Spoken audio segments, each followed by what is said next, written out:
Racikan Berita 1. Assalamualaikum warahmatullahi wabarakatuh. Waalaikumsalam. Kita melihat dalam sebuah perjalanan peradaban sejarah di dunia manapun bahwa sebuah kehancuran bangsa diawali dari para penyelenggara pemerintah yang korupsi. Kita lihat Abbasiyah runtuh karena apa? Karena korupsi. Romawi runtuh karena korupsi. Bahkan VOC yang pernah menjajah negeri kita juga yang punya ratusan golden kekayaan begitu juga runtuh karena korupsi. Kita melihat era-era masuk bangsa kita juga caruk maruk di negeri sekarang ini seharusnya mengambil hikmah dari perjalanan sejarah di masa lalu bahwa runtuhnya sebuah peradaban karena korupsi gitu. Agar bangsa kita tidak runtuh yang sebagaimana dikatakan oleh Pak Prabowo 2030 Indonesia potensi runtuh. Artinya Pak Prabowo sudah kasih kode 2030 bangsa kita runtuh kalau korupsi tidak dihabisi. Oleh sebab itu koruptor harus dihabisi. Dan ini kita harus kasih target oleh pemerintah sekarang bahwa korupsi ini harus dihabisi sebelum masuk 2027. Kalau lewat dari 2007 maka bangsa negara ini potensi seperti bangsa-bangsa masa lalu yang sudah dicatat dalam sejarah tumbang karena korupsi. Bahwa kita akui Pak, bukan karena invasi sebuah bangsa itu runtuh semata, tapi korupsi. Karena pertahanan internal sebuah bangsa itu Pak lemah karena sebuah korupsi. Makanya kalau pertahanan ini kita kuat dibentengi oleh namanya benteng anti korupsi, negara manapun juga Pak tidak akan mudah menginvasi. Ini seorang militer loh Pak, pasti memahami. Betul Pak? Betul. Pak, pesawat, kapal, senjata dan sebagainya Pak.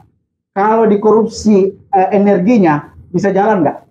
Macet. Di dalam peradaban dunia manapun Pak, sebuah negara menginvasi negara lain karena apa? Energi kan? Energi. Dunia berhenti ini, kekuatan negara semua berhenti karena apa? Energi. Energi berkurang. Mungkin kasih tambahan lagi Pak Jenderal, apa yang bisa kita tambahkan ini? Terima kasih. Ya, buat generasi muda, penerus kita yang tua-tua. Ya, ini harus kita periksa ya. Kekurangan-kekurangan kita. Jangan tabu kalau dikritik. Betul. Ya, jangan seperti pemerintahan sebelumnya ini. Kalau dikritik orang ditangkap. Korban ini kita. Nggak boleh gitu ya nggak. Kalau dikritik terima. Ya, berarti jangan berbohong. Ya, saran kami terima, langsung dikotakan. Nggak pernah dibahas. Mudah-mudahan saya berkeyakinan Pak Prabowo tidak demikian. Ya, ada bukti udah sekarang. Setuju? Setuju. Nah, oleh sebab itu kita harus sepakat dulu. Ini para koruptor ini, kalau di Korea kan langsung dikasih buaya. Oh iya. Ya benar. Kalau di Cina langsung tembak. Kenapa di sini malah dikasih remisi? Pak Setia Novanto. Ya. Pak Setia Novanto. Ya. Remisinya lebih dari setengah. Ya. Gila lah. Ini yang nggak boleh ya kan? Nah, mudah-mudahan yang ke depan tidak boleh demikian lagi. Berapa banyak ini uang rakyat? Itu kan uang rakyat. Betul. Nah, jadi kita percayakan. Ini kan kita masih partai nih sama DPR ini, ya kan ya? Coba anak muda bagaimana? Menurut pandangan anak muda nih? Kayak begini, Setia Novanto itu nggak seberapa korupsinya. Serius. Saya masih ketawa kalau sebut Setia Novanto. Dia cuma korupsi 2 T Pak. Ini ada yang korupsi di sektor energi Pak, 1.000 triliun. 1.000 triliun. Energi loh Pak, Pertamina loh. Kalau dikorupsi energi kita Pak, sama halnya dia menghina negara ini Pak. Bikin mati rakyat. Betul. Wah, rakyat masih bisa lapar lah Pak, makan di ladang. Tapi kalau energi korupsi, memang pesawat kita bisa terbang nanti. Angkatan laut kita bisa mempertahankan negara ini kalau dikorupsi energinya. Makanya jangan heran kemarin Pak, Angkatan Laut tak bisa bayar utang untuk bayar minyak. Kenapa? Udah dikorupsi kok sama Ridwan Khalid. Iya.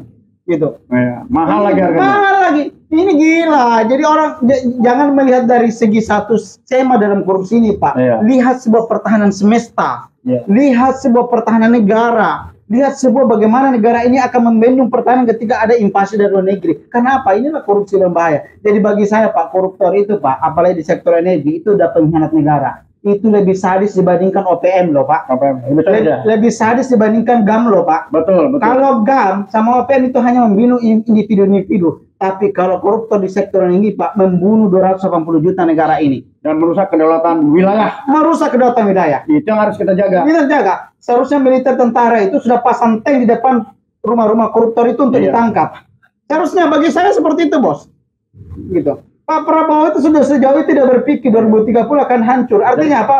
Bukan invasi akan menghancurkan negara kita, tetapi proses pengkhianatan dalam negeri dan korupsi ini. Jadi para pengkhianat koruptor harus ditindak ya? Oh, ditindak. Bagi saya ini adalah sudah darurat militer.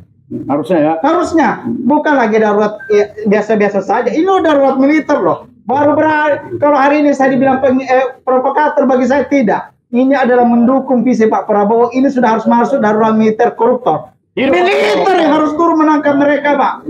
Diseret di jalan-jalan para koruptor ini. Kalau kemarin baru darurat rakyat. Sekarang kita dukung militer ambil alih ini, Pak. Kalau tidak koruptor yang dibiarkan, Pak, yakin dan percaya, militer kita akan dilemahkan oleh mereka-mereka, Pak. Bagi saya, Pak, pertahanan itu nomor satu loh, Pak. Romawi bisa bertahan berwindu-windu lamanya. Kenapa? Militernya kuat kok. Betul. Rusia bisa bertahan karena militer kok. Amerika bisa bertahan militer kok. Kenapa dia kuat? Kenapa? Karena energinya Pak. Amerika energinya bisa bertahan sampai berapa tahun ke depan. Kita energi kita, Pak, cuma 2 minggu, Pak. Kita diinvasi, Pak. Pesawat-pesawat kita udah nggak bisa terbang, Pak. Energi kita udah dihabisi. Singapura saja energinya lebih banyak dibanding Jadi kita. Itu, kita perang dengan koruptor ya. Kita perang. Ini sudah darurat perang. Bagi saya, ini perang, Bos.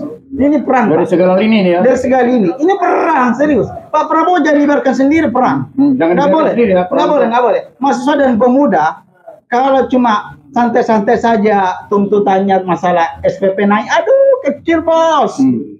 Bahan pokok naik kecil, serius.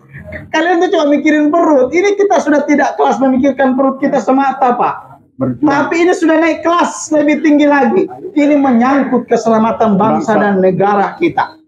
Romawi bisa runtuh, Persia bisa runtuh, negara-negara besar bisa runtuh karena terjadi proses pengkhianatan dalam negara itu sendiri, yaitu para koruptor.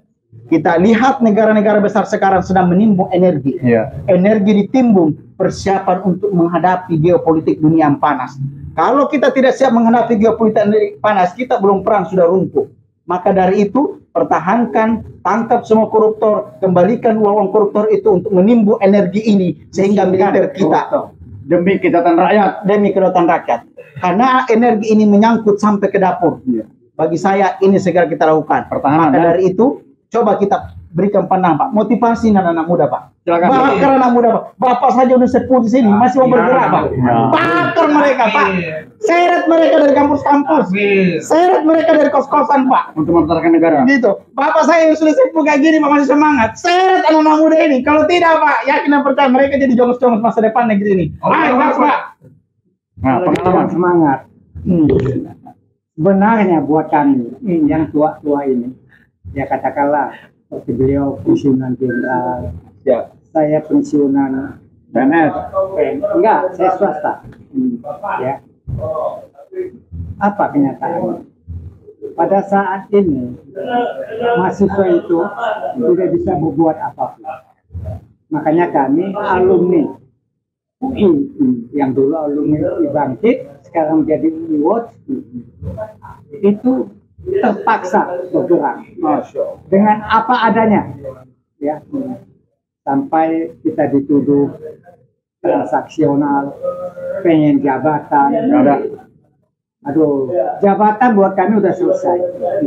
Ya, kebetulan saya dulu nggak ngomong, saya kerja di Medi, udah tuh pernah di Sepolek juga, pernah dirik juga di Bangka. Itu kita alami, yaitu saya punya jabatan. Buat kami dunia ini udah selesai, tapi secara moral kita punya tanggung jawab buat anak cucu kita Dan negara kita. buat negara kita. Wilayah kita sudah terjual, tergadaikan. Itu negara, barang-barang yang ada di hasil bumi, hasil mineral, hasil tambang, kita ini nggak ada apa-apanya. Yang nikmat itu Siapa? konglomerat. Ya, kita ini jadi budak. Sekarang saya pun kerja pada saat itu di perusahaan ini bukan perusahaan nasional. Saya rasa waduh, kita cuma jadi budak. Rasa benar jadi budak. Apalagi yang namanya UMR. UMR itu, saya kalau buruh itu melakukan hal demo, itu terasa banget. Saya pernah waktu itu di HRD saya pernah rapat sama pemerintah kita, yaitu Depnaker. Saya tanya, hitungan UMR ini itu kan upah fisik. Urusannya cuma mulut dari ke perut, dan itu urusan cuma seminggu selesai. Setelah itu kita utang mereka. Saya tanya, ini bagaimana ke UMR ini untuk seminggu aja udah habis. Rupanya ini semua permainan. Jadi titipan dari pengusaha. Pengusaha itu di Indonesia itu umumnya, maaf ngomong nih, Chinese. Yang dari Apindo, katakan itu, saya pernah rapat sama mereka, saya pernah diutus oleh perusahaan saya untuk rapat. Apa yang mereka lakukan? Aduh, hitungan itu cuman makannya apa nasi, hitungannya upah fisik ya.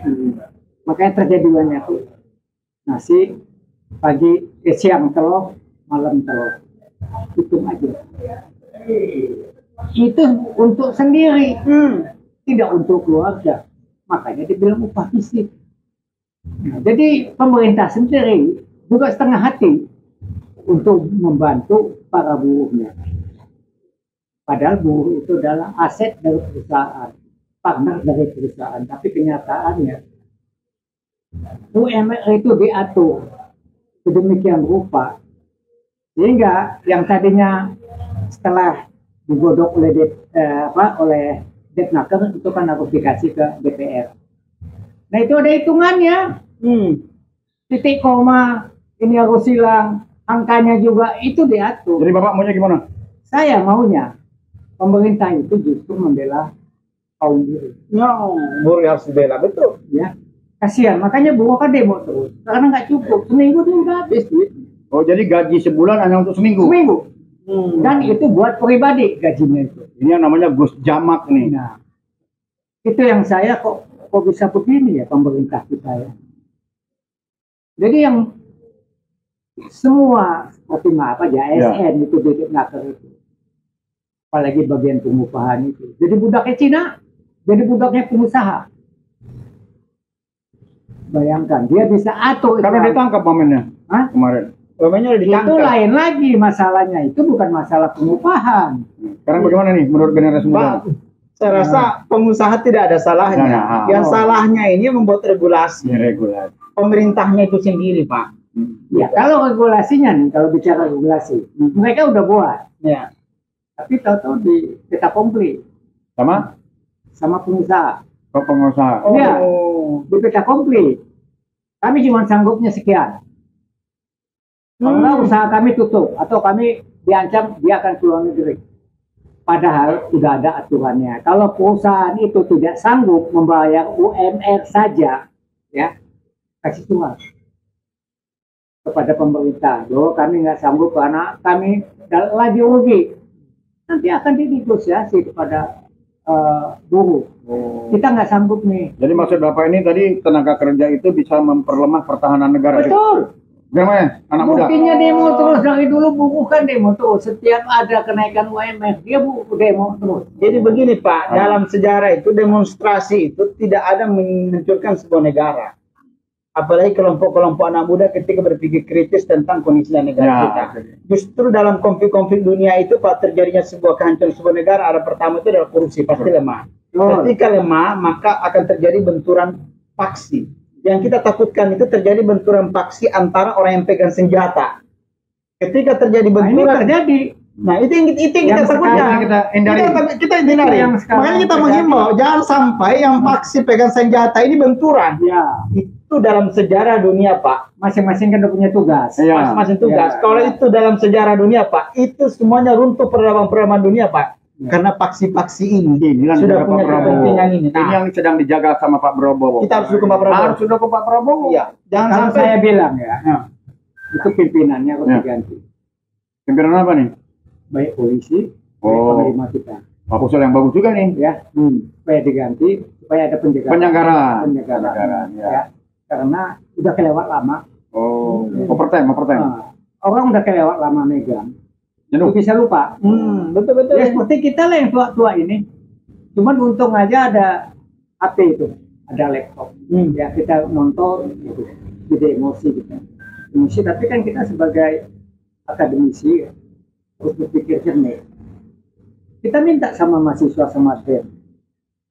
Setelah kita pernah ketemu BEM, kita pernah musyawarah, kita ini kalian kenapa dia? Itu sanksi. Ini alumni. Iya, Nah. kan ada sanksi. Kalau Iya. turun di luar kontrol, Oh. out. Jadi kita harus sadarkan juga anak-anak, beda demonstran, beda aktivis. Kalau sudah masuk level aktivis, sudah tidak mengenal sanksi. Itu kan hanya segelintir yang berani. Nah, Sekarang sekolah Pak murah. Hah? ya mahal. Nah, orang tua, saya jadi anak saya jadi aktivis. Udah biar ayah yang ganti. Kamu sekolah aja yang benar. Karena banyaknya mahal. Tapi aktivis-aktivis 1928 juga Pak, ancamannya lebih dahsyat loh Pak. Hatta lebih dahsyat, Soekarno juga lebih dahsyat. Ya, Soekarno benar. masa sambil kuliah malah diancam Pak. Nah, Kalau zaman dulu, Agus Salim, nasionalisnya Tan kuat. Malaka, semuanya itu kan aktivis-aktivis 98. Sekarang tapi kita bicara sekarang ya. Nah. Akibat akumulasi daripada kejadian-kejadian itu, ya mahasiswa udah turun, udah sadar, mereka udah nggak takut. Akhirnya di UI sendiri, rektor tuh silahkan kalian turun, tapi kalian harus bersatu. Dia waktu pidato itu dia lepas tuh mahasiswa, udah mulai. Berarti terbangun karena kesadaran. Betul. Maka hari ini kita coba membangun kesadaran itu. Oke, sepakat. Sadar kita Pak. Iya. Oke, sepakat. Iya, sepakat. Oke, terima kasih banyak. Kita dukung Presiden Prabowo. Veritas, Probitas, Justitia, keadilan, kejujuran, kebenaran.